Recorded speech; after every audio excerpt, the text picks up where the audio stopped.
लोग कहते हैं तुम संघर्ष करो, हम तुम्हारे साथ हैं। यदि लोग सच में साथ होते तो संघर्ष की ज़रूरत ही नहीं पड़ती। हेलो फ्रेंड्स, मैं अंबिका कुमारी स्वागत करती हूँ आपके अपने चैनल पे। और यहाँ पे आपको बीपीएससी की परीक्षा की तैयारी कराई जा रही है और आज हम ज्योग्राफी के क्लास को देखेंगे। पर ज़रूरी है थोड़ा सा मेंटल पीस का, मानसिक शांति आपके लिए काफ़ी ज़रूरी है। इस समय पे हर तरफ भाग दौड़ की ज़िंदगी है और सबको तैयारी करनी है और हम बहुत ही बेहतर तरीके से आज अपनी तैयारी करेंगे। पर मुझे लगता है कि कई बार हमें जो है अंदर से एक मोटिवेशन की ज़रूरत होती है।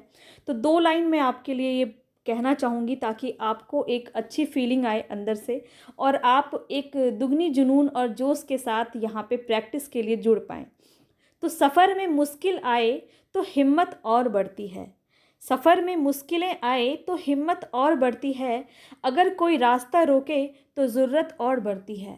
अगर बिकने पर आ जाओ तो घट जाता है दाम अक्सर। अगर बिकने पर आ जाओ तो घट जाता है दाम अक्सर। ना बिकने का इरादा हो तो कीमत और बढ़ती है। तो अपनी कीमत को बढ़ाइए और जुट जाइए अपनी तैयारियों में। तो यहाँ पे आज हम आपको ज्योग्राफी की क्लास लेकर के आए हैं। तो चलिए स्टार्ट करेंगे आज हम। मुझे उम्मीद है कि आपको ये मेरी 4 लाइन काफ़ी अच्छी लगी होगी और आप अंदर से एक मोटिवेशन, एक अच्छी फीलिंग अपने अंदर ले रहे होंगे और महसूस कर रहे होंगे एक शांति को जो आपके आसपास होनी ज़रूरी है। तभी आप चीज़ों को ग्रहण कर पाएंगे अच्छे से। तो देखिए, अब हम करते हैं अपने काम की बात। तो यहाँ पे देखिए, मैं आपको एनसीईआरटी बेस्ड क्वेश्चंस करवा रही हूँ। एनसीईआरटी कंप्लीट कराया जा रहा है और अभी तक हमने जो है क्लास 6 देख लिया है कंप्लीट, क्लास 7 देख लिया है, क्लास 8 देख लिया है।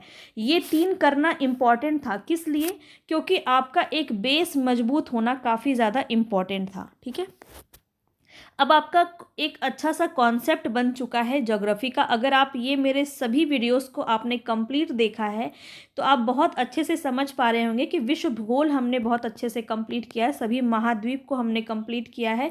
इसके साथ ही 6, 7, 8 में हमने सारे जो ज्योग्राफी के चैप्टर्स हैं उसको हमने उसका जो बेस है उसको हमने स्ट्रॉन्ग कर लिया है।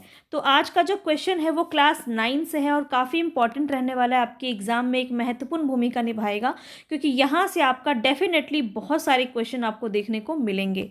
तो ये आप आज के क्लास में ज़रूर देखेंगे और कंप्लीट देखिएगा ताकि आपको सभी चीज़ें समझ में आए। तो आज जो है हम 2 चैप्टर यहाँ पे देखने वाले हैं, मैं आपको बता देती हूँ। 1 सेकेंड रुकेंगे। देखिए यहाँ पे क्लास 7 हो गया, ये क्लास 8 पूरा चैप्टर वाइज हम लेके चल रहे हैं। तो ये हमने कंप्लीट कर लिया और आज हम यहाँ पे क्लास 9 और 11 को मिला के संयुक्त रूप से ये बनाया गया है। ठीक है, इसलिए क्वेश्चन की मात्रा यहाँ पे ज़्यादा है। अब देखिए, हम यहाँ पे आज चैप्टर 1 और चैप्टर 2 करने वाले हैं। चैप्टर 1 से तो ज़्यादा नहीं है क्योंकि आकार और स्थिति से क्वेश्चन आपका मिनिमम क्वेश्चन पूछा जाता है, लेकिन भौतिक स्वरूप से क्वेश्चन आपका बहुत सारा बनता है। और यहीं से आपको जो है आधा एग्ज़ाम में ज्योग्राफी में अगर 8 मार्क्स का आता है ना, 6 से लेकर 12 तक, तो उसमें से 4 आपको तो यहीं से देखने को मिल जाएगा। तो इतने ज़्यादा क्वेश्चन है, लगभग 80 प्लस क्वेश्चन है। देखिए आज मैं करवा पाती भी हूँ या नहीं, या फिर कल हम और कर लेंगे। तो देखते हैं समय पे ये यहाँ पे कितना समय लगता है, उस हिसाब से हम करेंगे।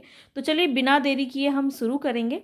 और ज़रूरी था कि आपको एक अलग थोड़ा अनुभव कराना ताकि आप इस चीज़ को, इस दौड़ भाग भरी ज़िंदगी से थोड़ा सा अलग हटके एक बार शांति से सोचें कि आप संघर्ष कर रहे हैं तो क्यों कर रहे हैं और क्यों आपको ज़रूरत है और आपको सही जगह पे सही समय पे काम करने की ज़रूरत है। देखिए आपके पास जो ये 30 दिन से भी कम अभी बचा है बीपीएससी के एग्ज़ाम के लिए, तो मैं कोशिश करूँगी कि ये 20 दिन आपके लिए बहुत ही, 30 दिन आपके लिए काफ़ी ज़्यादा यूटिलाइज़ हो जाएं। एक एक दिन मैं आपके लिए ऐसी चीज़ें भी लेके आऊँगी। ये हम कंप्लीट कर लेते हैं एक बार, क्लास 10 तक हम इसको कंप्लीट कर लेते हैं। 1 हफ्ते का टाइम दीजिए, 1 हफ्ता भी नहीं लगेगा। तो 3 से 4 दिन में हम इसको कोशिश करेंगे ख़त्म कर दें। इसके बाद में आपको जो भी तथ्य वाला क्वेश्चन है, जैसे कि नदियाँ हैं, तो एक साथ में सारा चीज़ मैं आपको एक बार देने की कोशिश करूँगी। वो चीज़ जो आपको ईज़ी बनाए, आपके काम को ईज़ी बनाए, आपके रिवीजन को ईज़ी बनाए, वो हर एक काम हम करेंगे, चाहे वो हिस्ट्री में हो, ज्योग्राफी में हो। मैं ढूंढ ढूंढ के आपके लिए लेके आऊँगी और ये 30 दिन आपके लिए बहुत ज़्यादा बेनिफिशियल रहेगा मेरे साथ। तो ज़रूर मेरे साथ यहाँ पे जुड़िएगा और पसंद आएगा तो प्लीज़ लाइक ज़रूर कर दीजिएगा। और यहाँ पे चलिए हम क्वेश्चन पे चलते हैं। और अगर नए हैं चैनल पर तो सब्सक्राइब ज़रूर कर दीजिए। आप भी सपोर्ट कीजिए मेरे चैनल को, ताकि मुझे भी एक मोटिवेशन मिल सके। आपको तो मैंने मोटिवेट कर दिया, बस अब आप भी थोड़ा मुझे मोटिवेट कर दीजिएगा। चलिए हम स्टार्ट करते हैं यहाँ पे क्वेश्चन से। तो चलिए हम पहुंच चुके हैं अभी। देखिए क्लास 9 और 11 का संयुक्त रूप से ये आपका क्लास है यहाँ पे, ताकि सभी चीज़ों को यहाँ पे एक एक टॉपिक को हम अच्छे से कर सकें। और हमारा पहला चैप्टर है यहाँ पे भारत, आकार और स्थिति। तो हम अपने पहले ही क्वेश्चन पे चलते हैं। तो जो भी हमारा समय अब तक गया, अब इसके बाद सिर्फ और सिर्फ क्वेश्चन हम करेंगे पूरा। चलिए स्टार्ट करते हैं। भारत के संदर्भ में बताना है नीचे दिए गए कथनों में कौन सा कथन आपका सही होगा। तो भारत देश जो है उत्तरी गोलार्ध में स्थित है। ये अब तक तो आपके लिए बच्चों वाला क्वेश्चन होगा, तो ये आप बहुत अच्छे से समझ चुके हैं। मैं आपको पहले भी जो है यहाँ पे अक्षांश, देशांतर, ये सारी चीज़ें मैं करवा चुकी हूँ।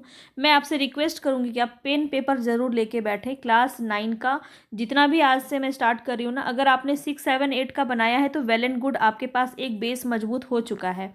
तो नोट्स बनाना काफ़ी इंपॉर्टेंट है, क्योंकि लास्ट समय में आपको वही बेनिफिट देगा, उससे आपको बहुत ज़्यादा हेल्प मिलेगा।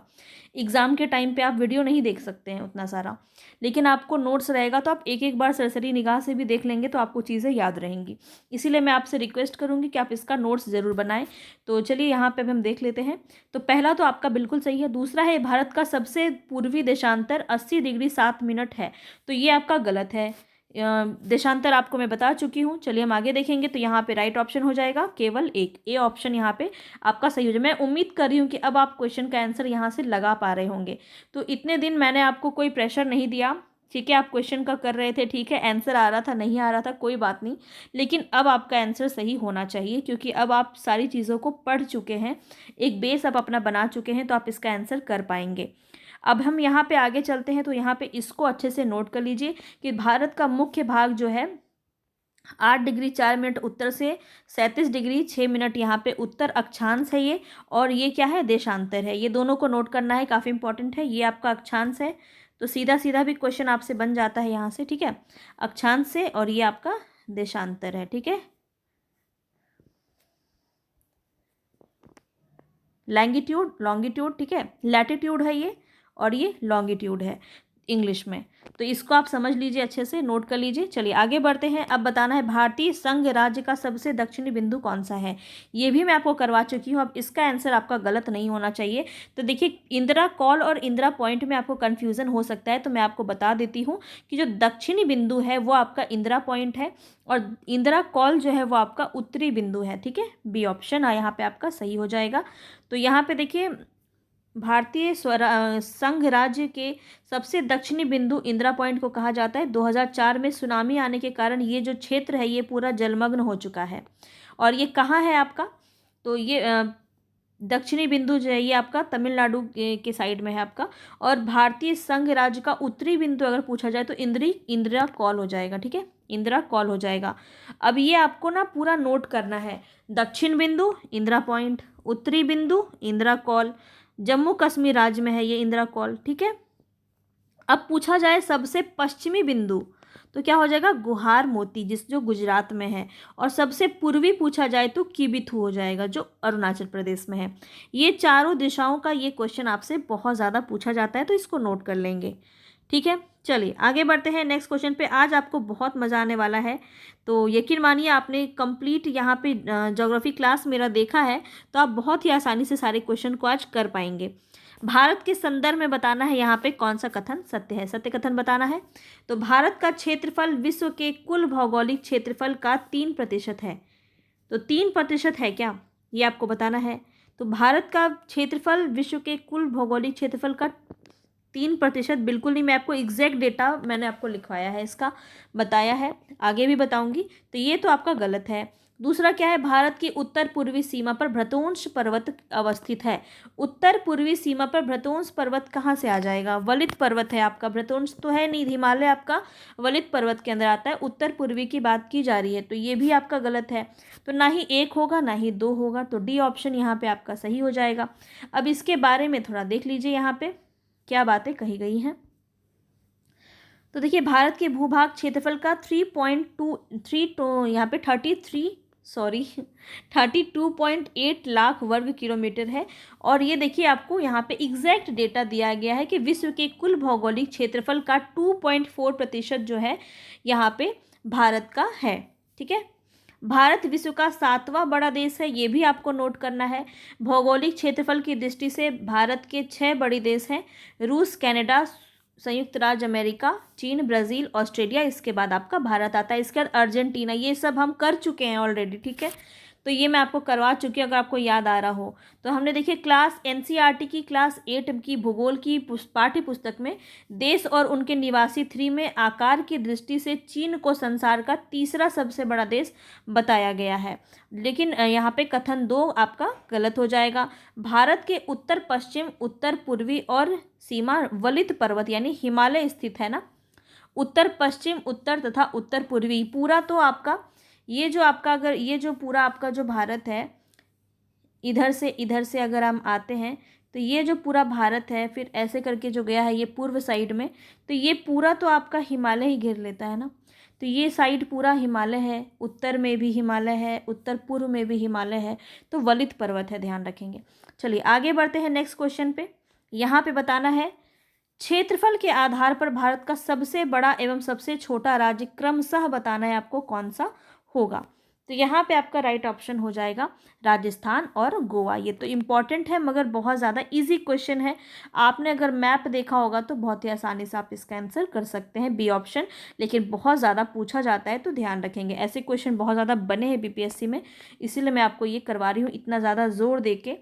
चलिए आगे देखिए, यहाँ पर आपको बताना है पुडुचेरी केंद्र शासित प्रदेश 3 राज्यों में फैला हुआ है। कमेंट बॉक्स में मुझे आंसर करते जाइए जो भी आपको क्वेश्चन का आंसर आ रहा है, ताकि यहाँ पे आपको याद भी होता जाएगा ये, अगर आप कमेंट बॉक्स में इसको टाइप करते हैं तो। इसके विभिन्न जिलों और उनकी अवस्थिति से संबंधित यहाँ पे सुमेलित करना है कि कौन सा सही है। यनम आंध्र प्रदेश, कराईकल तमिलनाडु, माहे केरल। तो बताना है यहाँ पे कौन सा सही होगा। तो यहाँ पे देखिए आपका यनम जो है आंध्र प्रदेश सही है, कराईकल आपका तमिलनाडु सही है, और माहे आपका केरल, ये तीनों ही सही है। यहाँ पे डी ऑप्शन आपका सही हो जाएगा, डी ऑप्शन आपका सही हो जाएगा 1, 2, 3। पुडुचेरी बंगाल की खाड़ी के पूर्व में स्थित एक केंद्र शासित प्रदेश है जो मुख्यतः 4 बिना जुड़े हुए जिलों से मिलकर बना है, पुडुचेरी, कराईकल, यमन और माहे। ठीक है, यनम आंध्र प्रदेश में बंगाल की खाड़ी के पास स्थित है, कराईकल तमिलनाडु में स्थित है, माहे जो है वो अरब सागर केरल में स्थित है। तो इसको ध्यान रखेंगे, ये आपसे क्वेश्चन पूछा जा सकता है, नोट कर लीजिएगा। एक एक क्वेश्चन से आपको नोट करना है, नोट्स ज़रूर बनाना है, बहुत ज़्यादा इंपॉर्टेंट है। एक भी क्वेश्चन आप स्किप नहीं कर सकते हैं, तो कंप्लीट वीडियो को देखिएगा, स्किप बिल्कुल भी मत कीजिएगा। चलिए अब यहाँ पे 6 नंबर क्वेश्चन पे हम देख रहे हैं। तो यहाँ पे आपको बताना है कि भारत के कौन से राज्य अंतर्राज्यीय सीमा के साथ साथ समुद्री सीमा को भी स्पर्श करते हैं। तो बाउंड्री से क्वेश्चन आपका डेफिनेटली पूछा जाएगा, बार बार पूछा जाता है, और प्रत्येक तरह के क्वेश्चन आपको यहाँ पे करने हैं। तो यहाँ पे पूछा जा रहा है कि अंतर्राष्ट्रीय सीमा के साथ साथ समुद्री सीमा को भी स्पर्श करता है, ऐसा कौन सा राज्य होगा। तो यहाँ पे आपको पता है कि गुजरात हो जाएगा। गुजरात जो है वो समुद्री सीमा भी मिलाता है, और गुजरात आपका पाकिस्तान से भी मिलाता है सीमा। तो ये आपका जो है गुजरात हो जाएगा। इसके बाद आपका पश्चिम बंगाल भी हो जाएगा। पश्चिम बंगाल भी आप देखिए यहाँ पे, ये भी आपका अरब सागर है इस तरफ, और समुद्री सीमा मिला रहा है, और इसके बाद ये बांग्लादेश से भी सीमा मिला रहा है। तो यहाँ पे ये राजस्थान और मिजोरम नहीं होगा। तो 2 और 4 यानी कि डी ऑप्शन यहाँ पे आपका सही हो जाएगा। चलिए आगे बढ़ते हैं, नेक्स्ट क्वेश्चन है यहाँ पे, भारत की लंबाई उत्तर से दक्षिण की और पूर्व से पश्चिम की अपेक्षा अधिक है। अब ये आप अपने आंख बंद करके एक बार माइंड मैपिंग कीजिए। भारत का जो मानचित्र है, भारत का मानचित्र, उसको आप एक बार मैप को अपने माइंड में देखिए कि भारत की जो लंबाई है वो उत्तर से दक्षिण की ओर जो है वो पूर्व की पश्चिम की अपेक्षा अधिक है। क्या ये आपका कथन सही है? तो ये आपका बिल्कुल सही है। और 82.5 डिग्री पूर्व देशांतर रेखा को भारत का मानक याम्योत्तर माना जाता है। ये भी एक कथन आपका सही है, दोनों ही सही हैं, तो यहाँ पे सी ऑप्शन आपका बिल्कुल सही हो जाएगा। चलिए आगे बढ़ते हैं। तो ये आपको बहुत ही अच्छे से समझ में आ गया होगा। और यहाँ पे देखिए, गुजरात से अरुणाचल प्रदेश के स्थानीय समय का अंतर 2 घंटे का आता है, ये भी क्वेश्चन आपका पूछा जाता है। और 82.5 डिग्री देशांतर रेखा मानक भारत का मानक याम्योत्तर माना जाता है, ये भी आपको ध्यान रखना है। इसके अलावा उत्तर प्रदेश के मिर्ज़ापुर से होकर जो है ये याम्योत्तर रेखा गुजरती है, मानक रेखा, ये भी आपको पता होना चाहिए। भारत की उत्तर से दक्षिण की वास्तविक दूरी अगर पूछा जाए 3214 किलोमीटर है, और पूर्व से पश्चिम इसकी तो 2933 किलोमीटर हो जाएगा। तो ये सभी फैक्ट आपको नोट करने हैं। आगे बढ़ते हैं। यहाँ पे नेक्स्ट क्वेश्चन है, निम्नलिखित में से कौन से भारतीय राज्य चीन की सीमा को स्पर्श करते हैं। क्वेश्चन आपका पिछली बार बांग्लादेश से पूछा गया था, इससे पहले भी क्वेश्चन आपका जो है बाउंड्री से हर बार पूछा गया है, तो ध्यान रखेंगे यहाँ पे चीन से पूछा जा रहा है। चीन की सीमा को स्पर्श कौन सा जो राज्य है यहाँ पे करता है, तो यहाँ पे देखिए जम्मू कश्मीर भी करता है, और सिक्किम भी करता है, हिमाचल प्रदेश भी करता है, और उत्तराखंड भी करता है। चारों ही करता है, तो डी ऑप्शन यहाँ पे आपका सही हो जाएगा। और भी हैं, तो यहाँ पे जो है हम सबको देख लेते हैं, काफ़ी इंपॉर्टेंट है। चीन की सीमा का जो स्पर्श करने वाला राज्य है, तो जम्मू कश्मीर, देखिए लद्दाख भी है, लेकिन यहाँ पे सिर्फ राज्य बोला जा रहा है, तो ये भी आपको जो है क्वेश्चन करते वक्त ध्यान रखना है, भावनाओं में ना बहें। हिमाचल प्रदेश, उत्तराखंड, सिक्किम और अरुणाचल प्रदेश, ठीक है। तो सबको अच्छे से याद रखिए, जम्मू कश्मीर, हिमाचल प्रदेश, उत्तराखंड, सिक्किम, अरुणाचल प्रदेश, ठीक है। आगे चलते हैं। नेक्स्ट क्वेश्चन है यहाँ पे कि तट रेखा सबसे लंबी कौन सी होती है। तो निम्नलिखित में से भारत के किस राज्य की तट रेखा सबसे लंबी है। तो ये क्वेश्चन तो बहुत ही इजी है, गुजरात, ए ऑप्शन यहाँ पे आपका सही हो जाएगा। ये भी क्वेश्चन आपसे पूछा जाता है, ध्यान रखेंगे। नेक्स्ट क्वेश्चन है, उत्तराखंड, उत्तर प्रदेश, बिहार, पश्चिम बंगाल, सिक्किम राज्य की सीमा किस देश को छूती है। तो यहाँ पे बताना है कौन सा आपका सही हो जाएगा।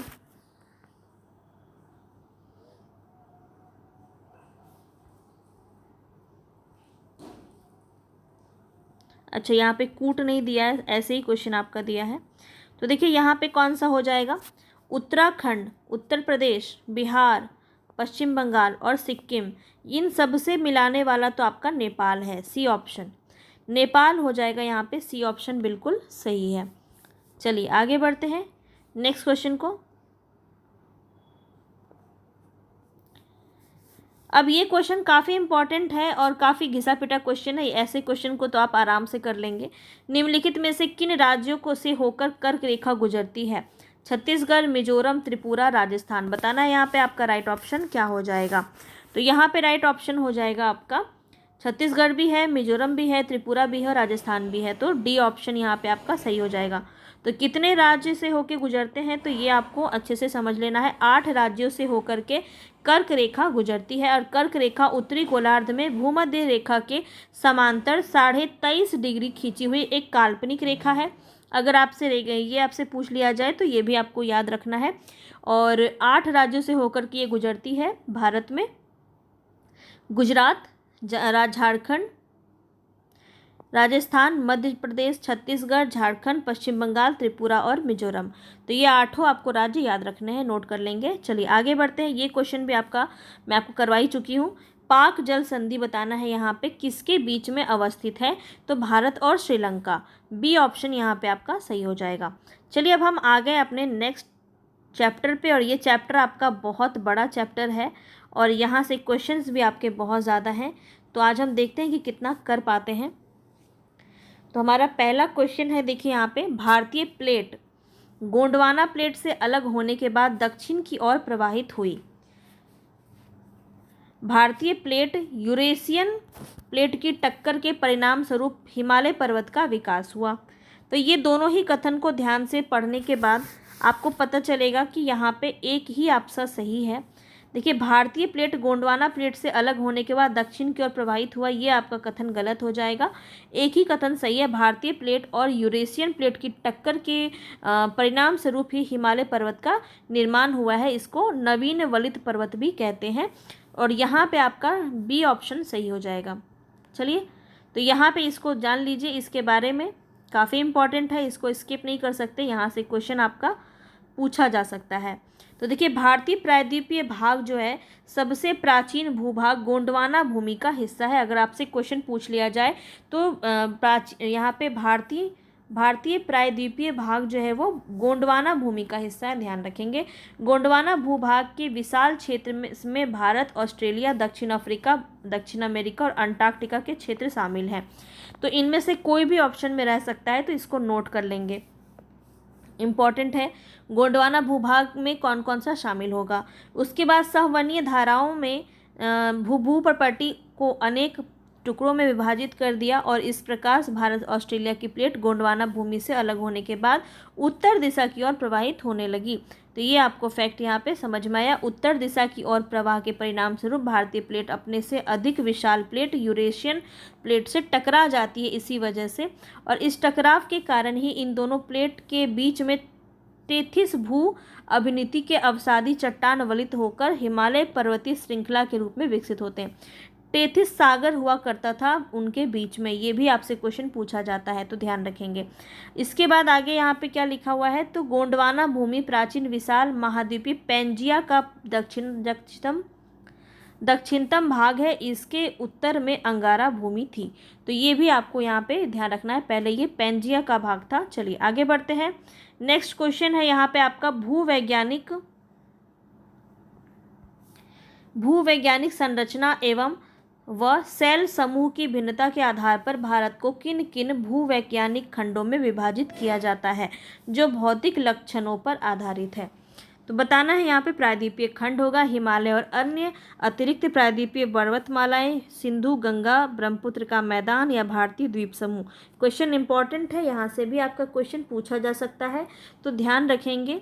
यहाँ पे आपका क्या होगा, प्रायद्वीपीय खंड भी हो जाएगा, हिमालय और अन्य अतिरिक्त प्रायद्वीपीय मालाएं, और सिंधु, गंगा, ब्रह्मपुत्र का मैदान। ठीक है, भारतीय द्वीप समूह ये नहीं होगा। 1, 2, 3 यहाँ पे सी ऑप्शन आपका सही हो जाएगा। आगे चलते हैं नेक्स्ट क्वेश्चन। ये क्वेश्चन भी आपका बहुत इंपॉर्टेंट है और मैं आपको पहले भी ये करवा चुकी हूँ। तो बताना है, भारत का प्रायद्वीपीय खंड मुख्यतः किन शैलों से बना है। भारत का प्रायद्वीपीय खंड मुख्यतः किन शैलों से बना है, ग्रेनाइट, बेसाल्ट, नीस या बलुआ पत्थर। तो यहाँ पे आपका राइट ऑप्शन हो जाएगा ग्रेनाइट और क्या होगा, ग्रेनाइट हो जाएगा और नीज हो जाएगा। ठीक है, तो 1 और 3 यानी सी ऑप्शन यहाँ पे आपका सही हो जाएगा। ठीक है, चलिए आगे बढ़ते हैं नेक्स्ट क्वेश्चन पे। यहाँ बताना है, जितने भी क्वेश्चंस करवा रही हूँ ये काफ़ी इंपॉर्टेंट है, तो सबको नोट करते हुए चलिएगा। निम्नलिखित में से कौन कौन से क्षेत्र प्रायद्वीपीय खंड के भाग हैं। प्रायद्वीपीय खंड के भाग कौन कौन से हैं ये आपको बताना है। और यहाँ पे देखिए, कार्बी एंग्लोंग का पठार, अरावली पर्वत श्रृंखला और थार का मरुस्थल, ये भी हो जाएगा। मेघालय का पठार भी जो है प्रायद्वीपीय खंड का ही भाग है। छोटा नागपुर का पठार भी प्रायद्वीपीय खंड का ही भाग है। मिजो श्रेणी, तो मिजोरम ये आपका पूर्व साइड में है, उत्तर पूर्व साइड में है, तो ये नहीं होगा। ठीक है, तो प्रायद्वीपीय खंड की बात की जा रही है, जो हमारे इंडिया का ये वाला पार्ट होता है दक्षिणतम, तो ये आपका पूरा जो है ये ट्रायंगल शेप में होता है और ये पूरा प्रायद्वीपीय खंड है आपका इधर का। तो ये आपका 1, 2, 3, 4 आपका राइट ऑप्शन हो जाएगा सी। ठीक है, चलिए आगे बढ़ते हैं। नेक्स्ट क्वेश्चन है यहाँ पे, भारतीय प्रायद्वीपीय क्षेत्र के संदर्भ में बताना है कौन सा कथन सत्य है। सत्य बताना है, प्रायद्वीपीय खंड की उत्तरी सीमा कटी फटी है। उत्तरी सीमा पूछी जा रही है, उत्तरी सीमा कटी फटी है।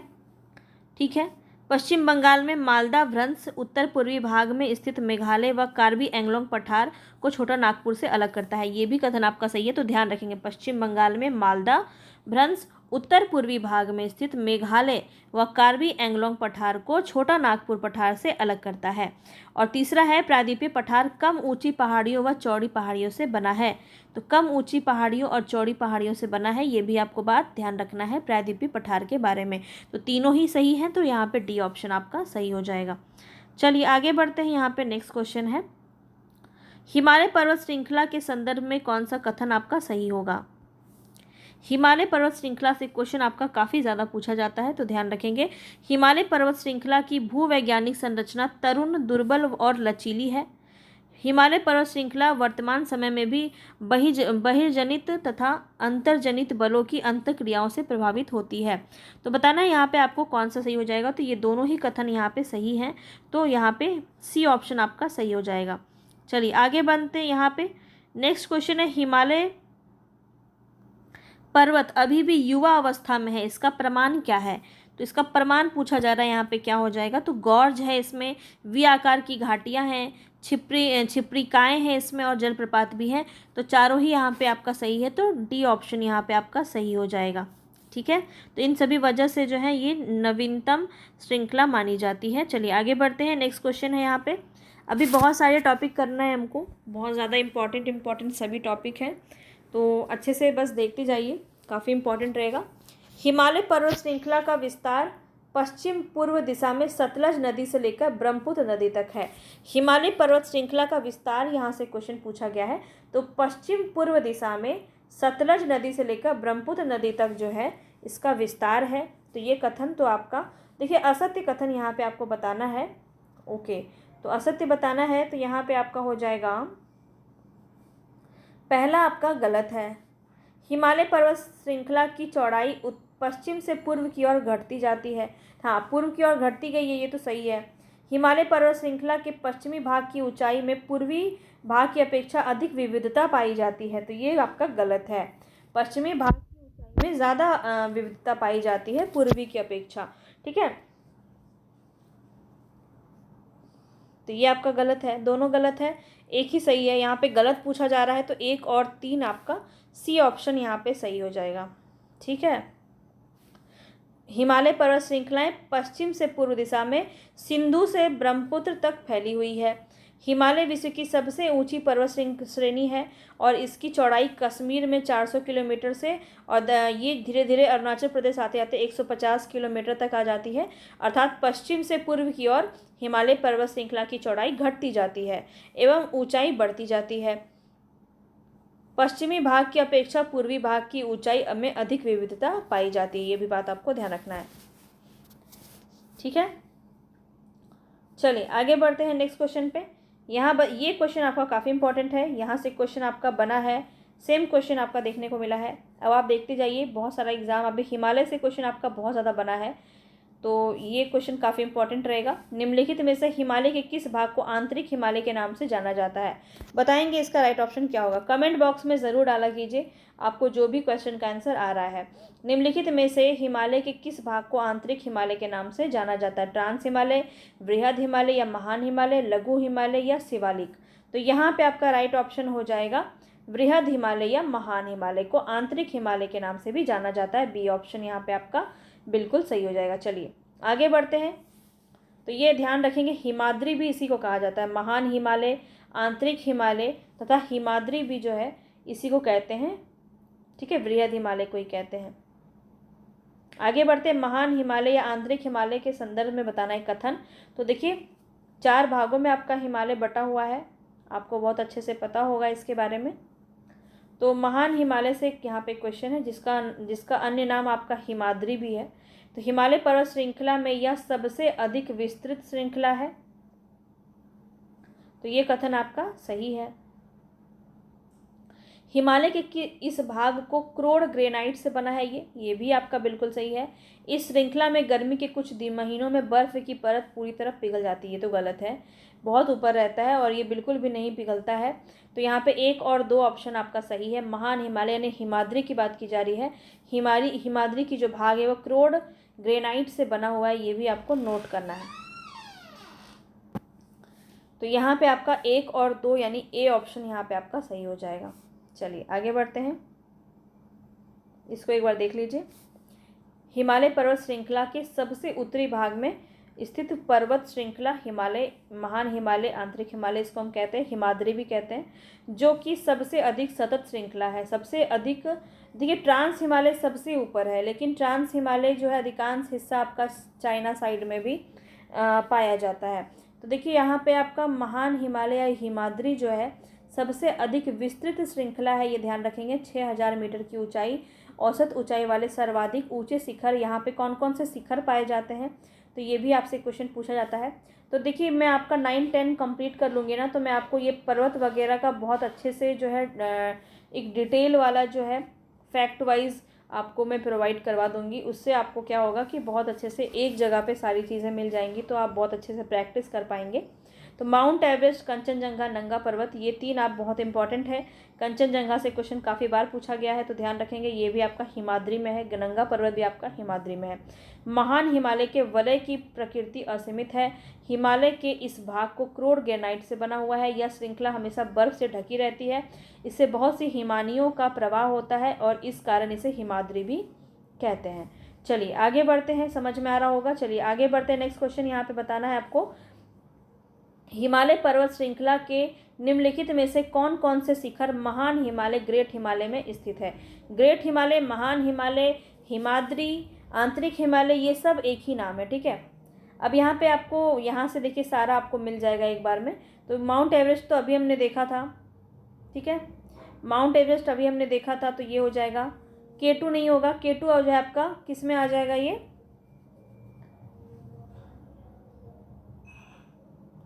धौलाधीरी यहाँ पे आपका हो जाएगा। और नामचा बरवा, नामचा बरवा जो है ये भी आपका नंदा देवी भी हो जाएगा और नामचा बरवा भी हो जाएगा, ठीक है। तो यहाँ पे 1, 3, 4, 5, 1, 3, 4, 5 यानी कि सी ऑप्शन यहाँ पे आपका सही हो जाएगा। और K2 किसके अंदर आएगा, कंचनजंगा के अंदर आएगा। K2 नहीं, कंचनजंगा के अंदर नहीं आएगा। मुझे आप कमेंट बॉक्स में बताइए, मुझे भी याद नहीं आ रहा उसका नाम, ठीक है। तो K2 आपका किसके अंदर आता है, कौन से पर्वत श्रेणी के अंदर आता है, ये आप मुझे कमेंट बॉक्स में बताइए, ठीक है। बृहद या महान हिमालय के देखिए शिखर हैं भारत में पूछा जाए जो कंचनजंगा, नंगा पर्वत, नंदा देवी, नामचा बरवा, ये सिक्किम में है कंचनजंगा, ठीक है। नंगा पर्वत आपका जम्मू कश्मीर में है, नंदा देवी उत्तराखंड में और नामचा बरवा दक्षिण तिब्बत में है। तो बहुत इंपॉर्टेंट है। और देखिए नेपाल में अगर पूछा जाए यही महान हिमालय जो है, यहाँ पे माउंट एवरेस्ट का ही शिखर है K2, ठीक है। चलिए याद आ गया। विश्व का सबसे ऊंचा पर्वत शिखर ये माना जाता है मैकालू, धौलाधीरी, अन्नपूर्णा और गुरला मंदाता। तो ये सभी जो हैं यहाँ पे महान हिमालय के पार्ट हैं। नेपाल का, भारत का, दोनों का यहाँ पे आपको बताया गया है। चलिए आगे बढ़ते हैं। नेक्स्ट क्वेश्चन है, निम्नलिखित में से कौन सी विशेषताएं मध्य हिमालय या लघु हिमालय की श्रृंखला की है। मध्य हिमालय या लघु हिमालय की बात यहाँ पे की जा रही है। मध्य हिमालय किसके अंदर आता है आपका, देखिए यह हिमालय पर्वत श्रृंखला सबसे अधिक असतत है ये बोला जा रहा है। और क्वेश्चन में आपको जो है विशेषता बतानी है इसकी। तो यह हिमालय पर्वत श्रृंखला सबसे अधिक असतत है, ठीक है। इस पर्वत श्रृंखलाओं का निर्माण मुख्यतः अत्यधिक संपीड़ित और परिवर्तित शैलों से हुआ है, ये भी आपका सही है। दून इस पर्वतीय क्षेत्र की प्रमुख विशेषता है, ये गलत हो जाएगा। शिवालिक के अंदर आता है दून, तो ये आपका गलत हो जाएगा। 1 और 2 सही है, यानी ए ऑप्शन यहाँ पे आपका सही हो जाएगा। अब यहाँ देखिए महान हिमालय या आंतरिक हिमालय के दक्षिण में यानी उसके नीचे, पहले ट्रांस है आपका, ट्रांस हिमालय, इसके बाद आपका नीचे इसके दक्षिण, ट्रांस के दक्षिण में क्या है, महान हिमालय। फिर महान हिमालय के दक्षिण यानी कि नीचे, दक्षिण का मतलब नीचे होता है ना, इतना तो आप समझ पा रहे होंगे। तो इसके नीचे आता है आपका लघु हिमालय या मध्य हिमालय, ठीक है। जहाँ पे आपका क्या होता है, तो ये क्वेश्चन आपसे पहले भी पूछा गया है, बहुत ज़्यादा ये क्वेश्चन आपका पूछा जाता है, खास करके लघु हिमालय से, क्योंकि यहाँ पे बहुत कन्फ्यूज़न देखने को मिलता है। तो सबसे अधिक ये असतत है और यह पर्वत श्रृंखला हिमाचल या निम्न हिमालय के नाम से भी जाना जाता है। तो नाम में यहाँ पे इतना सारा नाम है इसका, तो यहाँ से ये क्वेश्चन बहुत ज़्यादा बनता है। इन श्रृंखलाओं का निर्माण मुख्यतः अत्यधिक संपीड़ित और परिवर्तित शैलों से हुआ है, हिमाचल या निम्न हिमालय भी कहते हैं इसको। अब यहाँ देखिए लिखा हुआ है दून शिवालिक पर्वतीय श्रृंखला में पाए जाते हैं। तो देखिए लघु के बाद आपका जो है निम्न आ जाएगा, इसके बाद आपका शिवालिक आ जाएगा, और इसके बाद आपका मैदानी इलाका आपका शुरू हो जाता है।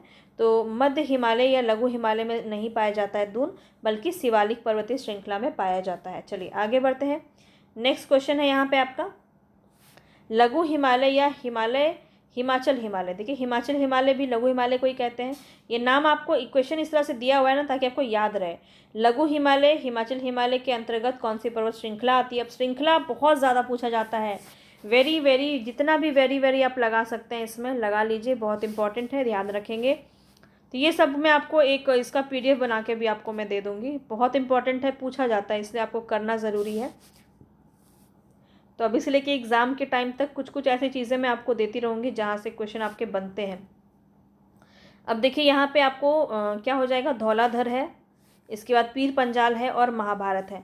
जास्कर नहीं होगा, ध्यान रखेंगे। लघु हिमालय या हिमाचल हिमालय के अंदर आपका धौलाधर, पीर पंजाल और महाभारत आता है। 1 2 3 right option B, right option B 1 2 3। Pir Panjal, Dhauladhar और महाभारत पर्वत श्रृंखला, ये क्वेश्चन पूछा गया, महाभारत पर्वत श्रृंखला किस हिमालय के अंदर आता है, लघु हिमालय के अंदर आता है, ध्यान रखेंगे। इसी को हिमाचल हिमालय भी कहते हैं। पीर पंजाल पर्वत श्रृंखला सबसे लंबी और सबसे महत्वपूर्ण पर्वत श्रृंखला है। पीर पंजाल भी आपका काफ़ी ज़्यादा पूछा गया है। जबकि धौलाधर सबसे दक्षिणतम पर्वत श्रृंखला है और पीर पंजाल रेंज में बनिहाल दर्रा जम्मू और कश्मीर को जोड़ता है।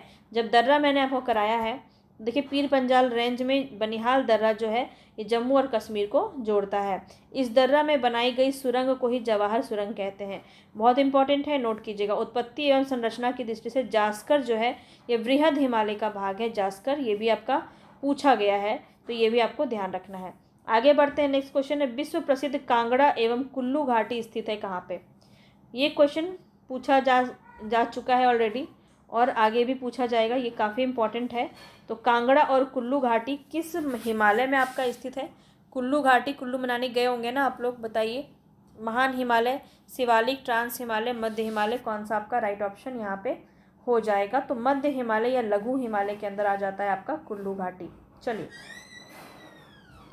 आगे बढ़ते हैं। आगे यहाँ पे आपका जो है कांगड़ा कुल्लू की घाटियाँ स्थित है। इस क्षेत्र को पहाड़ी नगरों के लिए जाना जाता है, जैसे मसूरी, नैनीताल, राखी खेत, ये पर्यटन स्थल है यहाँ पे लघु हिमालय में, तो इसको ध्यान रखिएगा। शिवालिक पर्वत श्रृंखला के संदर्भ में कौन सा कथन यहाँ पे सही है, देख लेते हैं। हिमालय की सबसे बाहरी पर्वत श्रृंखला को शिवालिक कहते हैं। ये पर्वत श्रृंखलाएं असंपीड़ित अवसादों से बनी है।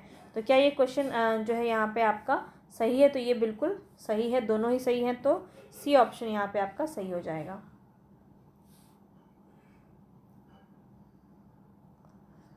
यहाँ देखिए क्या कहा गया है, तो हिमालय की सबसे बाहरी पर्वत श्रृंखला है शिवालिक, यहीं पे आपका दून घाटी पाया जाता है और इसकी चौड़ाई 10 से 50 किलोमीटर तथा ऊंचाई जो है वो 900 से 1100 मीटर के बीच में है।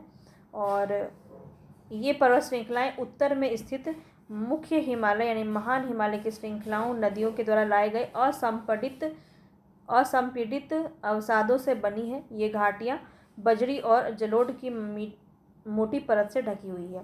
निम्न हिमाचल और शिवालिक के बीच में, निम्न हिमाचल मतलब हिमाचल के नीचे क्या है, शिवालिक है, तो इसकी लंबवत घाटी को क्या कहते हैं। क्वेश्चन बहुत ज़्यादा इंपॉर्टेंट है ये, यहाँ से भी आपका सेम क्वेश्चन पूछा गया है, तो बताएंगे यहाँ पे आपका राइट ऑप्शन क्या हो जाएगा, दून, ठीक है, बी ऑप्शन बिल्कुल सही हो जाएगा। आगे चलते हैं, जैसे कि देहरादून है, कोटली दून, पार्टी दून, ये सब पाटली दून, ये सब आपका इसी के अंदर आता है। चलिए आगे बढ़ते हैं। नेक्स्ट क्वेश्चन देखिए, यहाँ पे पंजाब हिमालय, कुमाऊं हिमालय, नेपाल हिमालय, असम हिमालय से क्वेश्चन इस तरह से आपका पूछा जाता है। और कौन सी नदी के बीच में, ये मैं आपको लिखवाई भी थी, आपको याद होगा तो, ठीक है। तो कौन सा किसके बीच में है, ये काफ़ी इंपॉर्टेंट, थ्योरी क्लास में भी हमने इसको देखा था जब मैंने थ्योरी करवाया था। तो यहाँ पे देखिए आपको कौन सा सही हो जाएगा। तो सबसे पहले पंजाब हिमालय जो है ये सतलज और सिंधु नदी के बीच में है, इसको नोट कर लेंगे। कुमाऊं हिमालय जो है ये आपका सतलज और काली नदी के बीच में है। नेपाल हिमालय ये आपका काली और तिस्ता नदी के बीच में है। और असम हिमालय तिस्ता और दिहांग नदी के बीच में है। तो इसको आपको याद करना है, ये काफ़ी इंपॉर्टेंट है, पूछा जा सकता है, ठीक है।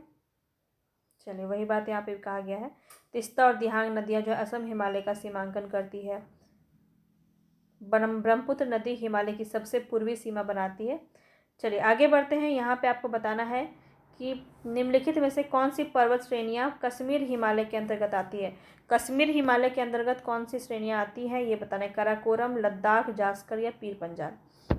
तो यहाँ पे आपका राइट ऑप्शन क्या हो जाएगा, काराकोरम भी हो जाएगा, लद्दाख भी हो जाएगा, जास्कर भी हो जाएगा और पीर पंजाल भी हो जाएगा। डी ऑप्शन आपका बिल्कुल सही हो जाएगा। चारों ही आपके यहाँ पे सही है। तो ये कश्मीर हिमालय की पर्वत श्रेणियाँ हैं। कश्मीर हिमालय का उत्तर पूर्वी भाग जो बृहद हिमालय और काराकोरम श्रेणियों के बीच में स्थित है, एक ठंडा मरुस्थल है, ध्यान रखेंगे। आगे बढ़ते हैं। नेक्स्ट क्वेश्चन है यहाँ पे, विश्व प्रसिद्ध कश्मीर घाटी और डल झील कहाँ स्थित है। क्वेश्चन यहाँ, ये भी क्वेश्चन आपका सेम पूछा गया है, ध्यान रखेंगे इसको। तो ये किसके बीच में स्थित है, बृहद हिमालय और पीर पंजाल के बीच में, बृहद हिमालय और जास्कर के बीच में, काराकोरम और जास्कर के बीच में, या लघु हिमालय और शिवालिक के बीच में। कश्मीर घाटी और डल झील जो है ये आपको बताना है। अच्छा, ये मुझे आप कमेंट बॉक्स में बताइए कि डल झील जो ये किस प्रकार की झील है, मीठे पानी की झील है या खारे पानी की झील है। बहुत इंपॉर्टेंट क्वेश्चन है, ये भी आपसे पूछा जाता है, तो कमेंट बॉक्स में मुझे इसका आंसर आपसे चाहिए, ठीक है। और यहाँ पे आपका राइट ऑप्शन हो जाएगा बृहद हिमालय और पीर पंजाल के बीच में जो है कश्मीर घाटी और डल झील अवस्थित है, ए ऑप्शन। आगे चलते हैं। अब देखिए यहाँ पे आपसे कुछ दर्रा से क्वेश्चन पूछा गया है, किस श्रेणी में कौन सा दर्रा आपका यहाँ पे होगा। तो देखिए यहाँ पे क्या हो जाएगा, जोजिला दर्रा बृहद हिमालय के बीच में ही है, और यहाँ पे बनिहाल दर्रा तो अभी हमने देखा पीर पंजाल, फोटुला दर्रा जो है ये हो जाएगा जास्कर श्रेणी में, और खारदुंगला लद्दाख श्रेणी में। इसको ऐसे ही आपको नोट करना है, काफ़ी इंपॉर्टेंट है। चलिए देख सकते हैं यहाँ पे आप, कश्मीर हिमालय में हिमनद चिकनी मिट्टी के मोटे निक्षेप तथा दूसरे पदार्थों का हिमोड के रूप में जमाव को क्या कहा जाता है। कश्मीर हिमालय के हिमनद चिकनी मिट्टी के मोटे निक्षेप तथा दूसरे पदार्थ का हिमोड के रूप में जमाव को क्या कहा जाता है। दोआब, दून, करेवा या फिर बुग्याल, ये बताना है आपको। और यहाँ पे आपका राइट ऑप्शन हो जाएगा करेवा। क्या कहते हैं, करेवा कहते हैं इसको, सी ऑप्शन सही हो जाएगा। और केसर की खेती यहाँ पे की जाती है इस जमाव में, हिमोड के रूप में जो जमाव जो है, जहाँ पे करेवा जिसे हम कहते हैं हिमनद, वहाँ पे केसर की खेती बहुत अच्छे से होती है। आगे बढ़ते हैं। कश्मीर हिमालय की झीलों के संदर्भ में बताना है कौन सा युग में सुमेलित है। डल झील मीठे पानी की झील, वुलर झील खारे पानी की झील, पोंगोंग सो झील खारे पानी की झील, और सोमुरिरी झील मीठे पानी की झील। बताना है कौन सा युग में यहाँ पे सुमेलित है। तो यहाँ पे आपका राइट ऑप्शन क्या हो जाएगा, पहला और तीसरा। डल झील मीठे पानी की झील, क्वेश्चन ही आप देखिए आंसर ही आ गया यहाँ पे। पोंगोंग झील जो है ये आपका खारे पानी की झील है। वुलर झील आपका खारे पानी का नहीं है, मीठे पानी का झील है, और ये आपका खारे पानी का झील है सोमुरिरी झील, ठीक है। तो 1 और 3 आपका सही हो जाएगा, ए ऑप्शन। तो सभी को नोट कर लीजिएगा, यहाँ पे देखिए लिखा हुआ है मीठे पानी की झील, डल झील, वुलर झील, खारे पानी की झील, पोंगोंग और सोमुरिरी। आगे बढ़ते हैं। नेक्स्ट क्वेश्चन है यहाँ पे, निम्नलिखित में से किन नदी के अपवाह क्षेत्र का संबंध कश्मीर हिमालय से है। कश्मीर हिमालय से पूछा जा रहा है नदियों का अपवाह क्षेत्र कौन सा है। तो यहाँ पे आपका राइट ऑप्शन हो जाएगा झेलम, चेनाब और फिर सिंधु, ठीक है, रामगंगा नहीं होगा। झेलम, चेनाब और सिंधु जो है ये कश्मीर हिमालय से आपका जो है निकलती है ये नदियाँ। तो यहाँ पे 1, 2 और 4 यानी सी ऑप्शन यहाँ पे आपका सही हो जाएगा। चलिए आगे बढ़ते हैं। कश्मीर हिमालय के संदर्भ में बताना है यहाँ पे कौन सा कथन सही होगा। कश्मीर हिमालय के संदर्भ में यहाँ पे कौन सा कथन सही होगा। तो जम्मू और कश्मीर की राजधानी श्रीनगर चेनाब नदी के किनारे स्थित है। इस क्षेत्र के उत्तर में अनुदैर्य घाटियाँ पाई जाती हैं। डल झील श्रीनगर में अवस्थित है। यहाँ पे बताना है कौन सा आपका सही होगा। तो केवल यहाँ पे एक ही आपका जो है सही है, डल झील जो है वो श्रीनगर में अवस्थित है। तो केवल 3 यानी कि डी ऑप्शन सही हो जाएगा यहाँ पे, ठीक है। यहाँ पे देखिए जम्मू और कश्मीर की राजधानी श्रीनगर झेलम नदी के किनारे अवस्थित है। कश्मीर घाटी में झेलम नदी का विसर्पी बहाव रोचक है। क्वेश्चन में आपका क्या था, चेनाब नदी, इसीलिए वो गलत हो गया आपका। आगे देखिए वर्तमान डल झील झेलम नदी का ही हिस्सा है जो कि श्रीनगर में अवस्थित है और कश्मीर घाटी में झेलम नदी युवावस्था में बहती है। तथापि नदी स्थल रूप में विकास में प्रौढ़ावस्था में निर्मित होने वाली विशिष्ट आकृति विसर्पों का निर्माण करती है। प्रदेश के दक्षिणी भाग में अनुदैर्घ्य यानी लॉन्गिट्यूडनल घाटियाँ पाई जाती हैं जिसे दून कहते हैं, और यहाँ पे जम्मू दून और पठानकोट दून भी यहाँ पे प्रमुख है। आगे बढ़ते हैं। नेक्स्ट क्वेश्चन यहाँ पे हिमालय और उत्तराखंड हिमालय के संदर्भ में बताना है कौन सा कथन यहाँ पे सही होगा। देख लेते हैं, सही पूछा जा रहा है ना, हाँ सही पूछा जा रहा है, तो यहाँ देख लेते हैं। हिमालय का यह हिस्सा पश्चिम में रावी नदी और पूर्व में काली नदी के बीच स्थित है। हिमाचल और उत्तराखंड हिमालय के बीच में के संबंध में ये क्वेश्चन है आपका। हिमालय का यह हिस्सा रावी नदी और पूर्व में काली नदी के बीच में स्थित है, ये आपका बिल्कुल सही है। यह भारत में दो मुख्य नदी तंत्र सिंधु और गंगा का अपवाहित है, ये भी सही है। इस क्षेत्र की महत्वपूर्ण स्थलाकृतियाँ शिवालिक और दून है, तो तीनों ही यहाँ पे कथन सही है, इसको नोट जरूर कर लीजिएगा। पूरा अपवाह तंत्र अभी हम अलग से करेंगे, ठीक है, तो यहाँ पे अभी तो भौतिक रूप में हम इसको पढ़ रहे हैं, ठीक है। तो देखिए तीनों सही है, तो डी ऑप्शन यहाँ पे आपका सही हो जाएगा। तो यह भारत के दो मुख्य नदी तंत्र सिंधु और गंगा द्वारा अपवाहित है। इस क्षेत्र की दो महत्वपूर्ण स्थलाकृतियाँ शिवालिक और दून है, और महत्वपूर्ण दून कौन कौन से हैं, तो चंडीगढ़ कालका दून, नालागढ़ दून, देहरादून, हरिके दून, कोटा दून, ये सब आपका हो जाएगा। हिमाचल और उत्तराखंड हिमालय में किन नदियों का अपवाह क्षेत्र है ये बताना है आपको, तो रावी, ब्यास, झेलम, सतलज या यमुना। तो यहाँ पे आपका राइट ऑप्शन क्या हो जाएगा, रावी, ब्यास, सतलुज और जमुना हो जाएगा, झेलम नहीं होगा, ठीक है। रावी, ब्यास, सतलुज और यमुना, 1 2 4 5 बी ऑप्शन आपका सही हो जाएगा। तो यहाँ पे आप देख सकते हैं हिमाचल और उत्तराखंड हिमालय प्रदेश में अंदर बहने वाली जो नदियाँ उसमें रावी, ब्यास, सतलुज है, जो तीनों ही आपके सिंधु की सहायक नदियाँ हैं, और यमुना है और घाघरा भी है, ठीक है, जो गंगा की सहायक नदियाँ हैं, तो घाघरा भी है इसके अंदर। ये सभी आपके हिमाचल और उत्तराखंड प्रदेश में बहने वाली नदियाँ हैं। झेलम नदी जो है ये अपवाह क्षेत्र का संबंध कश्मीर हिमालय से है इसका, ठीक है, हिमाचल या उत्तराखंड हिमालय से संबंध नहीं है झेलम नदी का, ये आपको विशेष रूप से नोट करना है। चलिए आगे बढ़ते हैं। नेक्स्ट क्वेश्चन है हिमालय की तीनों मुख्य पर्वत श्रृंखलाएं वृहद हिमालय, लघु हिमालय और शिवालिक श्रेणी हिमालय के किस खंड में अवस्थित है। अब देखिए हिमालय की जो 3 मुख्य पर्वत श्रृंखलाएं हैं, वृहद हिमालय, लघु हिमालय और शिवालिक हिमालय, ये पूछा जा रहा है कि ये श्रेणी हिमालय के किस खंड में अवस्थित है। कहाँ पे होगा ये, कश्मीर में, दार्जिलिंग सिक्किम, या फिर हिमाचल या उत्तराखंड, या फिर अरुणाचल हिमालय, किसके अंदर आएगा। तो देखिए ये आपका अरुणाचल प्रदेश तो जाएगा नहीं, कश्मीर हिमालय के अंदर भी नहीं होगा, ये आपका किस में हो जाएगा, हिमाचल और उत्तराखंड के बीच में है ये, ठीक है। तो सी ऑप्शन यहाँ पे आपका सही हो जाएगा।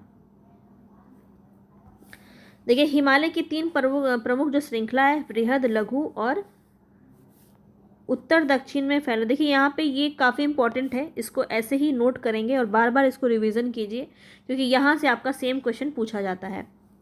हिमालय की तीनों मुख्य पर्वत श्रृंखलाएं जो है, वृहद हिमालय, लघु हिमालय। लघु हिमालय वो है जिन्हें हिमाचल में धौलाधर और उत्तराखंड में नाग टिब्बा कहते हैं। मोस्ट इम्पॉर्टेंट फैक्ट ये आपका पूछा गया है, तो ये आपको अच्छे से ध्यान से समझना है, ठीक है। हिमाचल में धौलाधर कहते हैं लघु हिमालय को, याद रखेंगे, और उत्तराखंड में नाग टिब्बा कहते हैं। और उत्तर दक्षिण दिशा में फैली शिवालिक श्रेणी जो है, इसको हिमाचल और उत्तराखंड में ये स्थित है। कुछ महत्वपूर्ण पर्वतीय नगर हैं जैसे धर्मशाला, मसूरी, अल्मोड़ा, लैंसडाउन, रानीखेत, ये सब इसी क्षेत्र में स्थित है। फूलों की घाटी, ये तो सबको पता होगा, फूलों की घाटी किस पर्वतीय क्षेत्र पर है, तो ये उत्तराखंड हिमालय में है, बी ऑप्शन यहाँ पे आपका सही हो जाएगा, ठीक है। यहाँ पे आपको पता ही है यहाँ पे कौन कौन सा इलाका है, तो गंगोत्री है, यमुनोत्री है, यहाँ पे केदारनाथ है, बद्रीनाथ है, हेमकुंड है, ये सभी इलाके में स्थित है। चलिए आगे बढ़ते हैं। अब आपसे पूछा जा रहा है यहाँ पे बुग्याल शब्द क्या है, हिमालय पर्वतीय क्षेत्र में बुग्याल शब्द क्या है। तो देखिए, जब शिवालिक के नीचे जो आपका ऊंचाई पर स्थित घास का जो मैदान होता है वो आपका बुग्याल कहलाता है। तो सी ऑप्शन यहाँ पे आपका सही हो जाएगा। ठीक है, हिमालय, उत्तराखंड हिमालय जो है उसकी ऊंचाई पर स्थित घास के मैदान को बुग्याल कहते हैं। काफ़ी इंपॉर्टेंट है, पूछा जाता है, ध्यान रखेंगे। नेक्स्ट क्वेश्चन है यहाँ पे आपका, दार्जिलिंग और सिक्किम हिमालय के संदर्भ में नीचे दिए गए कथनों पर विचार कीजिए। इस क्षेत्र में तेज बहाव वाली तिस्ता नदी बहती है। यह क्षेत्र ऑर्किड के लिए जाना जाता है। तो बताएंगे यहाँ पे आपका राइट ऑप्शन क्या है। तो यहाँ पे इस क्षेत्र में तेज बहाव वाली तिस्ता नदी पाई जाती है, किसमें? दार्जिलिंग और सिक्किम हिमालय के संदर्भ में पूछा जा रहा है। और यह क्षेत्र ऑर्किड के लिए भी जाना जाता है। तो दोनों ही कथन यहाँ पे आपका सही है। ठीक है, देखिए यहाँ पे क्या कहा गया है, दार्जिलिंग और सिक्किम हिमालय के पश्चिम में नेपाल हिमालय और पूर्व में भूटान हिमालय का विस्तार है। नोट करेंगे, इंपॉर्टेंट है। यह एक छोटा परंतु हिमालय का बहुत बड़ा महत्वपूर्ण भाग है। यहाँ तेज बहाव वाली तिस्ता नदी बहती है और कंचनजंगा जैसी पर्वत चोटियाँ और गहरी घाटियाँ पाई जाती है। सिक्किम और दार्जिलिंग हिमालय अपने रमणीय सौंदर्य, वनस्पति जात और प्राणी जात के ऑर्किड के लिए भी जाना जाता है। सिक्किम और दार्जिलिंग हिमालय। द्वार बताएंगे क्या है। द्वार स्थलाकृतियाँ पाई जाती हैं किसमें? कश्मीर हिमालय में, दार्जिलिंग और सिक्किम हिमालय में, कश्मीरी पश्चिमी घाट में, या फिर छोटा नागपुर पठार में। द्वार बताएंगे यहाँ पे। राइट ऑप्शन हो जाएगा आपका दार्जिलिंग और सिक्किम हिमालय में पाया जाता है ये स्थलाकृतियाँ द्वार। क्या है ये? तो दार्जिलिंग और सिक्किम हिमालय बाकी हिमालयी क्षेत्र से भिन्न है क्योंकि यहाँ द्वार स्थलाकृति पाई जाती है। इसका उपयोग चाय बागान लगाने के लिए किया जाता है, ध्यान रखेंगे। आगे बढ़ते हैं, नेक्स्ट क्वेश्चन है यहाँ पे, मोनपा, डफला, अबोर, मिसमी, निसी, नागा क्या है? तो ये सभी क्या है? ये सभी एक प्रकार की जनजातियाँ हैं, उत्तर पूर्वी भारत की जनजातियाँ हैं। सभी का नाम नोट कीजिए, मोनपा, डफला, अबोर, मिसमी, निसी और नागा जनजाति हैं। ठीक है, भारत के पूर्वोत्तर क्षेत्र में स्थित अरुणाचल प्रदेश की मुख्य विशेषता यह है कि यहाँ बहुत सी जनजातियाँ निवास करती हैं। इस क्षेत्र में पश्चिम से पूर्व बसी कुछ जनजातियाँ इस प्रकार से हैं, जैसे कि मोनवा, डफला, अबोर, मिसमी, निसी, नागा। और इनमें से ज़्यादातर जनजातियाँ झूम खेती करती हैं, जिसे स्थानांतरित कृषि या फिर स्लेस या वन कृषि भी कहते हैं, ध्यान रखेंगे। चलिए आगे बढ़ते हैं। नेक्स्ट क्वेश्चन है यहाँ पे 40 तक करेंगे आज हम, इसके बाद नेक्स्ट हम कल करेंगे, क्योंकि 80 से भी ज़्यादा क्वेश्चन है सिर्फ एक चैप्टर से, आप समझ सकते हैं। तो बहुत ज़्यादा हो जाएगा, फिर आप लोग पढ़ नहीं पाओगे, क्योंकि फिर दिमाग में घुसने नहीं लगता है। एक वक्त के बाद ज़्यादा पढ़ लेने से भी दिमाग में सारी चीज़ें फिट नहीं हो पाती है। तो निम्नलिखित में से बताना यहाँ पे विशेषता अरुणाचल हिमालय से संबंधित है। अब देखिए, हिमालय से संबंधित सारे प्रश्न आपको समझ में आ गए होंगे, सारी बातें समझ में आ गई होंगी। अरुणाचल प्रदेश जो है, अरुणाचल हिमालय से संबंधित प्रश्न है यहाँ पे, तो देख लेते हैं। अरुणाचल हिमालय की पर्वत श्रृंखलाएं तेज बहती हुई और गहरे गॉर्ज बनाने वाली नदियों का विच्छेदित करती है, बिल्कुल सही है। यहाँ की नदियाँ बहुत से जलप्रपात बनाती हैं, ये भी सही है। यहाँ का क्षेत्रीय व्यापार दुआर क्षेत्रों से होकर किया जाता है, ये भी सही है। तीनों सही है यहाँ पे, राइट ऑप्शन डी हो जाएगा। ठीक है, चलिए इसको पढ़ लेंगे क्या? देखिए, इसका स्क्रीनशॉट ले लीजिए, आप खुद से पढ़ लीजिएगा। चलो मैं ही पढ़ देती हूँ। अरुणाचल हिमालय पश्चिम में भूटान हिमालय से लेकर पूर्व में दीफू दर्रे तक फैला हुआ है ये। ठीक है, दीफू दर्रा आपका अरुणाचल प्रदेश में, आप जानते हैं। इस पर्वत श्रेणी की सामान्य दिशा दक्षिण पूर्व में से उत्तर पूर्व है। ये पर्वत श्रेणियाँ उत्तर से दक्षिण की ओर तेजी से बहती हुई गहरे गॉर्ज बनाने वाली नदियों का विच्छेदित होती है। नामचा बरुआ को पार करने के बाद ब्रह्मपुत्र नदी एक गहरी गॉर्ज बनाती है। कामेंग, सुबनसिरी, दिहांग, बिदांग, दिबांग और लोहित यहाँ की प्रमुख नदियाँ हैं। ये नाम आपको नोट करने हैं। ये 12 नदियाँ हैं, ये भी ध्यान रखेंगे। यहाँ बहुत से जलप्रपात बनाती हैं, इसलिए यह जल विद्युत उत्पादन की क्षमता काफ़ी बढ़ जाती है। उबड़ खाबड़ स्थलाकृति के कारण यहाँ पर विभिन्न घाटियों के बीच परिवहन जुड़ाव लगभग नाम मात्र ही है, इसलिए अरुणाचल असम सीमा पर स्थित दुआर क्षेत्र से होकर ही यहाँ पे कारोबार किया जाता है। नेक्स्ट क्वेश्चन है, पूर्वी हिमालय पहाड़ियों के संबंध में नीचे दिए गए कथनों पर विचार कीजिए। पूर्वी हिमालय पहाड़ी के बारे में यहाँ पे पूछा जा रहा है और कथन आपको सही वाला बताना है। तो राइट ऑप्शन देखते हैं क्या हो जाएगा। हिमालय पर्वत के इस भाग में पहाड़ियों की दिशा पश्चिम से पूर्व है, गलत है। पूर्व से पश्चिम है ये, ठीक है, पूर्वी हिमालय की बात की जा रही है। ये पहाड़ियाँ मजबूत बलुआ पत्थर जो अवसादी सेल है इससे बनी है। ये वाला कथन सही है, इसको नोट करिए, काफ़ी इंपॉर्टेंट है। और बी ऑप्शन यहाँ पे आपका सही हो जाएगा, ठीक है। पर हिमालय पर्वत श्रृंखला के पूर्वी भाग में स्थित पहाड़ियों की दिशा उत्तर से दक्षिण है। ये पहाड़ियाँ उत्तर पूर्वी राज्यों से होकर गुजरती है। यहाँ मजबूत बलुआ पत्थर जो अवसादी सेल है उससे बनी हुई है। ये घने जंगलों से ढकी है तथा अधिकतर समांतर श्रृंखलाओं एवं घाटियों के रूप में फैली हुई है। तो ध्यान रखेंगे, उत्तर से दक्षिण है और ये उत्तर पूर्वी राज्य में से होकर गुजरती है। नेक्स्ट क्वेश्चन है यहाँ पे आपका, देखिए क्रम पूछा जा रहा है यहाँ पे आपका, हिमालय पर्वत श्रृंखला की पूर्वी पहाड़ियों का उत्तर से दक्षिण का सही क्रम क्या है। यानी ऐसे आपको बताना है, ऐसे आपको बताना है।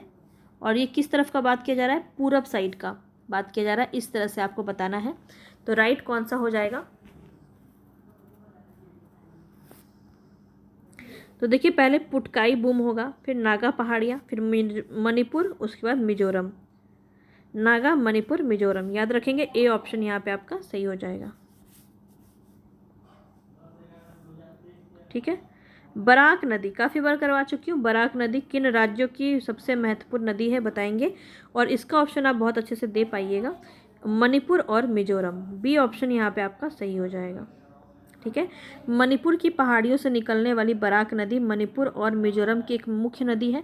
बराक नदी मेघना नदी की सहायक नदी है। ये भी बात आपको ध्यान में रखना है, बराक नदी जो है वो मेघना नदी की सहायक नदी है, पूछा जाता है, काफ़ी इंपॉर्टेंट है। मणिपुर के पूर्वी भाग में बहने वाली नदियाँ चिंदविन नदी की सहायक नदियां हैं, जो कि म्यांमार में बहने वाली इरावदी नदी की सहायक नदी है। अब देखिए आप जो है एशिया में ये सारी बातें पढ़ चुके हैं। एशिया महाद्वीप जब हम कर रहे थे तो म्यांमार के क्वेश्चन जब हम कर रहे थे वहाँ पे आप ये सारी चीज़ें पढ़ चुके हैं, तो आपको बहुत ही फेमिलियर लग रहा होगा कि सारी चीज़ें हमें पता हैं या फिर हमने पढ़ी हैं। अब इसको बार बार रिपीट करेंगे तो आपको सारी चीज़ें जो है याद होंगी। एक बार आपने पढ़ा होगा तो आपको लग रहा होगा कि सुना सुना सा कुछ है, पर इसको 2-3 बार अगर आप पढ़ लेते हैं तो आपको चीज़ें समझ में आने लगेंगी। उत्तर पूर्व के किस राज्य को मोलेसिस बेसिन कहा जाता है, ये भी क्वेश्चन आपका पूछा गया है, बताएंगे। यहाँ पे राइट ऑप्शन क्या होगा, नागालैंड, मिजोरम, मणिपुर, त्रिपुरा। कौन सा यहाँ पे आपका राइट ऑप्शन हो जाएगा, तो मिजोरम। मोलेसिस बेसिन किसको कहा जाता है, मिजोरम को कहा जाता है। बी ऑप्शन यहाँ पे आपका बिल्कुल सही हो जाएगा, और जो कि मृदुल और असंगठित चट्टानों से बना हुआ है। नेक्स्ट क्वेश्चन काफ़ी इंपॉर्टेंट क्वेश्चन है, यहाँ से आपका बताएंगे, सुमिलित करना है, इंपॉर्टेंट है। यहाँ पे नंदा देवी उत्तराखंड में है, कंचनजंगा आपका सिक्किम में है, मैकालू जो है वो नेपाल में है, और नंगा पर्वत जम्मू कश्मीर। तो ये आपको नोट करना है, इंपॉर्टेंट है, पूछा जाता है ऐसे ही। अब देखिए यहाँ पे सिक्किम में क्या है, कंचनजंगा, भारत में हिमालय की सबसे ऊंची चोटी, और उत्तराखंड में नंदा देवी है, बद्रीनाथ है, कामेत है, नेपाल में धौलागिरी काफ़ी पूछा जाता है, ध्यान रखेंगे, नेपाल में है, अन्नपूर्णा, मकालू, और जम्मू कश्मीर में नंगा पर्वत। आगे बढ़ते हैं, नेक्स्ट क्वेश्चन है यहाँ पे आपका, देखिए जनजाति से क्वेश्चन है ये। लेप्चा, भोटिया, डफला, गद्दी, ये सभी क्या है, जनजाति हैं और प्रमुख राज्य से संबंधित है। अब पूछा जा रहा है कौन सा सुमेलित नहीं है, तो देखिए यहाँ पे बी ऑप्शन आपका गलत हो जाएगा। झारखंड में आपका संथाल जनजाति ज़्यादा पाए जाते हैं, हों जनजाति, संथाल जनजाति, भोटिया नहीं होगा, तो भोटिया गलत है। बाकी आप देख सकते हैं सभी सही है। लेप्चा जो है सिक्किम का है, डफला जनजाति अरुणाचल प्रदेश से है, गद्दी जनजाति हिमाचल प्रदेश से है, ठीक है। अब देखिए यहाँ पे आपको एक बार अच्छे से समझ लेंगे, बृहद हिमालय की घाटियों में भोपला जनजाति के लोग रहते हैं, बृहद हिमालय की घाटी, ठीक है। और ये खाना बदोश होते हैं, और ग्रीष्म ऋतु में ये बुग्याल किसे कहते हैं, अभी भी हमने देखा था, ऊंचाई पर स्थित जो घास के मैदान है उसको बुग्याल कहते हैं, और यहीं पे ग्रीष्म ऋतु में ये चले जाते हैं, और शरद ऋतु जब आती है तो ये घाटियों में वापस लौट आते हैं। डफला जनजाति अरुणाचल प्रदेश में अरुणाचल हिमालय में पाए जाते हैं। हिमालय पर्वत श्रृंखला की धौलाधर श्रेणी में ऊंचाई वाले स्थानों पर गद्दी जनजाति का निवास है, और गद्दी अपने आप को गढ़वा यानी राजस्थान के शासकों का वंशज भी मानते हैं। तो ये भी आपका एनसीईआरटी में दिया गया है, तो इसको समझेंगे। और आज का हमारा अंतिम क्वेश्चन है दर्रा से। कल हम बहुत सारे डिफरेंट क्वेश्चंस करेंगे और इसको कंप्लीट करेंगे इस चैप्टर को, ठीक है। सिपकिला दर्रा बताना है आपका, सिपकिला दर्रा। अच्छा, यहाँ पे बोला जा रहा है कौन सा सुमेलित नहीं है, कौन सा सुमेलित नहीं है ऐसे पूछा जा रहा है। तो लिपुलेख दर्रा जो है, लिपुलेख दर्रा जो है वो अरुणाचल प्रदेश में नहीं है, ठीक है। बाकी आप देखिए सारा सही है। सिपकिला दर्रा हिमाचल प्रदेश, नाथुला दर्रा सिक्किम, नीति दर्रा उत्तराखंड में है। लिपुलेख दर्रा आपका कहाँ पाया जाता है? तो उत्तराखंड में पाया जाता है, ध्यान रखेंगे। लिपुलेख दर्रा भारत चीन सीमा पर उत्तराखंड राज्य में स्थित है, ना कि अरुणाचल प्रदेश में। तो यहाँ तक जो है आपको क्वेश्चन कैसा लगा आज का ज़रूर बताइएगा। काफ़ी इंपॉर्टेंट है, नोट्स ज़रूर बनाते हुए चलिएगा। फिर हम मैदान से संबंधित मिट्टी से मृदा से क्वेश्चन हम करेंगे कल, ठीक है। बहुत सारा आप देख सकते हैं यहाँ पे, सभी चीज़ों को देखेंगे क्या है। यहाँ से क्वेश्चन बहुत ज़्यादा बनता है, तो कल भी बहुत डिफरेंट क्वेश्चन हम देखेंगे। बहुत इंपॉर्टेंट रहेगा सेशन, बिल्कुल भी स्किप मत कीजिएगा। अब से लेके 30 दिन तक मुझे फॉलो कीजिए। आपके बहुत सारे जो हैं क्वेश्चन के रिलेटेड सारी चीज़ें मैं करवाऊंगी, जिससे आपके जो है एग्ज़ाम में बहुत आपको हेल्प मिलेगा। और काफ़ी इंपॉर्टेंट रहेगा सेशन, तो ज़रूर देखिएगा। और पसंद आ रहा है तो प्लीज़ लाइक कर दीजिएगा, कमेंट करके मुझे ज़रूर बताइएगा। और आपके इंटरेक्शन से मुझे भी अच्छा लगता है, तो ज़रूर ये सारी बातें मुझे बताएंगे आप। अब कल जो है, कल हम इसी को करेंगे कंप्लीट, क्योंकि अभी और लगभग 40 से प्लस क्वेश्चन अभी और इसमें है, इस चैप्टर में, तो उसको हम देखेंगे। और इसके बाद जो है आगे की चीज़ें हम करेंगे। और कल मैं सोच रही हूँ आपको जनरल साइंस का जो क्लास 10 का बचा हुआ है इसको कंप्लीट कराया जाए, क्योंकि ये आपका काफ़ी दिन से डिले हो रहा है, तो इसको हम कर लेंगे। और ज्योग्राफी हम कर लेंगे, तो ये हमारा रहेगा कल का। और कुछ दिनों में आप मुझे कमेंट बॉक्स में बताइएगा कि किस तरह की चीज़ें और आपको चाहिए, क्या आपके मैं कोशिश करूँगी कि मैं उस चीज़ को पूरा कर पाऊँ जो कि आपके लिए इम्पॉर्टेंट है, तो ज़रूर बताइएगा। फिर मैंने सोचा है कि आपको जो है प्रीवियस क्वेश्चंस भी एक बार करवा दूँगी। हालांकि मैंने उसको पहले भी करवाया है, लेकिन मैं एक बार फिर से आपको सारे प्रीवियस से क्वेश्चन करवा दूँगी, जो कि आपके रिवीजन में बहुत ज़्यादा हेल्प करेगा। मिलेंगे नेक्स्ट वीडियो में, तब तक के लिए धन्यवाद।